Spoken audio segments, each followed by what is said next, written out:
What's up, guys? It's been a minute since we've been able to film a video, but I'm really excited today because we're going to be starting off a new format I'm going to try out. So in order to kind of continue to find where we want to go with this channel, one new idea that we're going to try out for the foreseeable couple weeks is doing match previews, but in a new way, not using any sort of online platform or using any articles or anything like that. We're not going to be doing review in that regard, at least for now.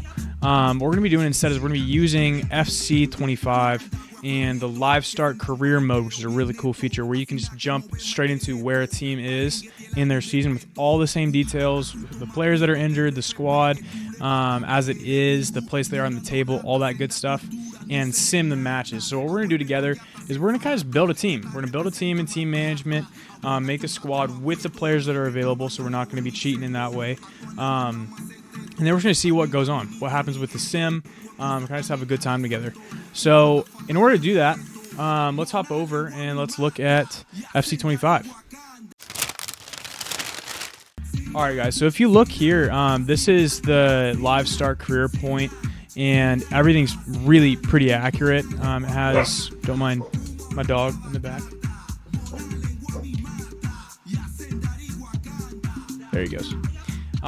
There's Chewy. So anyway, it's a really cool option where we can build a team together, we can watch the matches through the sim, and just kind of see where it goes from there. And also, maybe we'll get some more wins in this than we will in real life. So anyway, let's go ahead and hop straight in. So if you see who we are playing this upcoming week on Thursday, I think it's March 6th, in the middle of the workday, which is not ideal. We're playing FC Copenhagen, which is, if you didn't know, it's a team that plays in the Danish top flight. So they are the best team in Denmark. They're a pretty decent side in that they don't lose games. They're, compared to a lot of the teams we've been playing in the Europa League, they're much better. To kind of give you an idea, I was looking at some of their schedule because I'm like, obviously I don't know much about this team. And what I found was they did play Heidenheim in 2 legs in the playoff before round of 16, and they won on aggregate of 4-3. So it was a pretty tight game, but that's kind of something comparable. So, and if you remember Heidenheim, when we played against them, we won 2-0 and we were on a red card. So on paper, obviously, we should win the game comfortably. On form, I'd say I'm kind of expecting a bit of a grind, like maybe a 3-2, even a 2-1. I never expect us to get a clean sheet with the goalkeepers we have. So let's go ahead and hop straight in. So we're going into match day, and what we're going to do is we're first going to do team management, and then we're going to do quick sim. And so you know, as we kind of are looking here, I'm not going to be building the team I think Enzo Maresca is going to put out there. I'm going to be building the team that I think is somewhat realistic, but also that I would prefer. So I'm not going to be playing crazy players that, you know, have never played before necessarily, but I will be playing players that I would rather see and systems that I would rather see. So what we're going to do is, if you have been watching the games recently, finally we stopped playing Nkunku through the middle as a false 9 or whatever you want to call what he was doing, because he was completely just a onlooker in the games. It was unbelievable. I was like, I know he's not been playing amazing, but what are we doing? So I'm not going to be playing Jaden there either because I think he might be worse somehow. I'm going to continue in the trend that we've been seeing where Pedro Neto has been playing up in the top. And if you watch the last game against Southampton, which you cannot take as a barometer for the rest of the season, obviously, he didn't play as a normal false 9 where he's just dropping in, receiving the ball, and playing in players behind. He really, if you look at his heat map, was still playing a lot on the wings, but he was also presenting himself for through balls through the middle. So I really like what Neto did there. He is a player that I desperately want to succeed because he just works so hard. I love the way he moves around the pitch, the way he fires shots in the back of the net when he does score. He definitely has a foot on him, so going to keep him up top, and then obviously we're going to keep Palmer kind of in that mega free roll he's been doing lately, where he is just the epitome of a classic 10, just moving all over the pitch. Again, if you look at the heat map for him, he is everywhere. He's on the right, he's on the left, he's dropping into the midfield, he's up top. He actually ended the game up top because he desperately wanted a goal because he's so out of form right now. But we're going to keep him there. That's, our talisman, so he's going to stay and keep his place. Here's the hard thing. I think Nkunku played well, actually, last week. I really do. And I'm really torn because here's the thing. I want to play Tyreek George. That's who I want to play because I think he played great in his cameo. I think he's a really fun player. And I do think there will be a little bit of rotation. Not much because we would have had, a week or so off, but I still think we might see a little bit. So I am going to put in George, but I think what I'm going to do is I'm actually going to put in George for Jadon Sancho. Because if you saw the game where he made his he had like a 10-15 minute cameo, I think. It was a decent amount of time.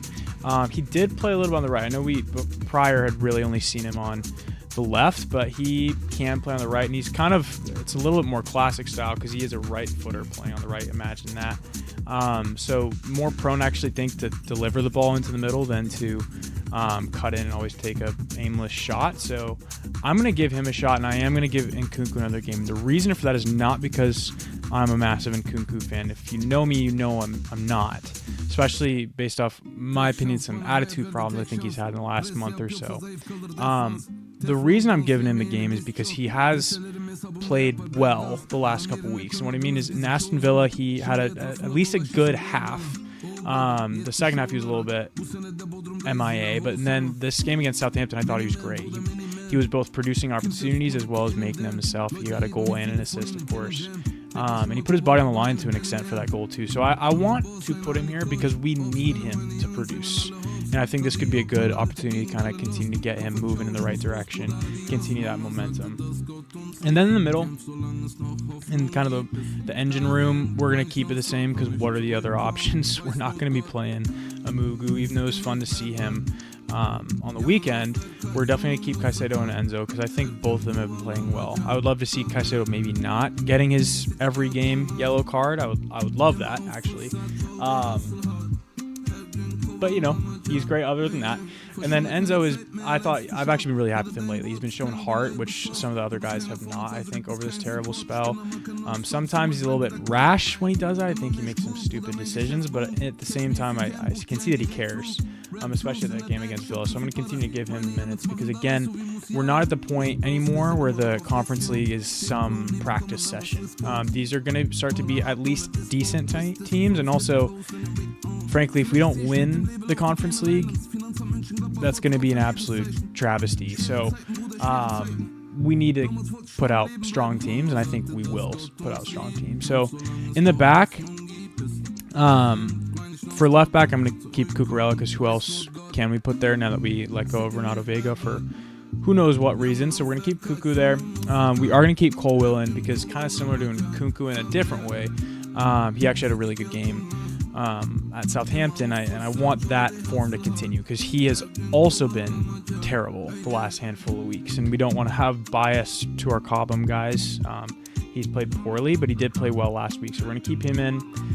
Wes is in here, kind of on the automatic lineup, but I don't think he's going to play. At least he's not going to start. I think he might get some minutes, but I don't think he's going to start. So what I'm actually going to do is I'm going to come down here, and I think what I'm going to do, because Chalobah's out as well, which is real unfortunate, is I am going to give Achimpong the start.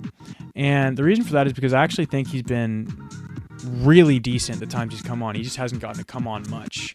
So I'm going to give him the start next to Colwill. And then next to him, I don't think Busso's going to get the start. I do think Reece is going to get the game because Reece, as far as I know, is not injured again. We just had really close back-to-back games, and they didn't want to risk it, of course, which I'm grateful for that. And the last decision, this is the tricky one. Sanchez or Jorgensen. And the thing that's tricky about it is that I don't really like either of them, which is terrible to say. I'm sure they're great individuals, but ultimately, Rob Sanchez, I think, has pulled out some greater saves than Jorgensen has thus far, but he's made terrible mistakes, and he's kind of good to give away a goal seemingly every other game, so you never know if this is going to be the game. Jorgensen, on the other hand, has not been some amazing find either, though. He's made a couple okay saves. He hasn't really honestly been challenged that much, especially against teams like Southampton. But I do think we have to continue to give him time. And there is more potential there because he is about 5 years younger. So I think there's a little more space and also some grace to give for him making a couple mistakes coming into the team. And then there's a whole another argument of, well, this isn't the league. Is this the opportunity Rob will get? I wouldn't be surprised if Sanchez gets in the game because I don't think at all that Jorgensen has proven himself to this great extent that, oh, Robert Sanchez is miles behind him. I don't think that's the case at all. I think they're kind of in sports, they say 1A, 1B for starters. I think they're more of a 2A, 2B. I don't think either of them should be starters, but I'm just going to put in Jorgensen there.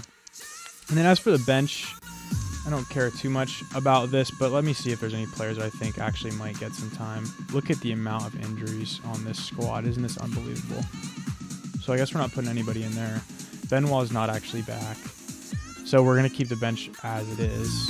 It's kind of too bad Shim isn't available. But yeah, that's how we're going to keep it. So that's our squad. We have in goal Jorgensen, the back four comprised with Cuckoo, Colwill, Achimpong, and Reese. And then in the engine, we have Enzo and Moises. And then on the left, we have Nkunku again. Right, Tyreek. In the middle, Cole. And up top, Pedro. So that's our lineup. Let's go ahead and see how we sim. So we're going to hop over here.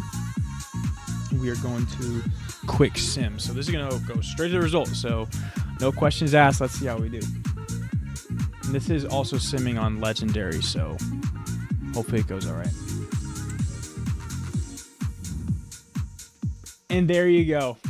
And look who it was. If you can't see on the icon in the middle of your screen, it was the boy Christo. He brought out the blue balloon against FC Copenhagen in the 79th minute and pulled out the dub for us in the round of 16. So, okay, so the first leg here of the round of 16, we do have the advantage. Not a great game, clearly, but we still got the dub. So let's pull out here and let's look at some ratings. First off, if you see on the right, Jorgensen apparently had a great game, 8.3. Next best performer in Nkunku with an 8.6. Poor performers, Wes Fofana was subbed on, didn't play well. Gusto was subbed on, didn't play well. Palmer didn't play great either. Tyreek played okay. Possession, we had over 55%. We only had 4 shots and 3 chances. You know what? I'm getting more and more impressed with the accuracy of this sim because that sounds a lot like our current team right now. Only 3 chances against FC Copenhagen. But we still got the dub and we still got the victory. So let's go. There's one. Alright guys, so that was the video. Again, this is going to be something we're trying to do. We're going to be simply making a team together on FC25, previewing the game really lightly, naturally, and then simming it and seeing how it goes. So if you guys like this, go ahead and let me know.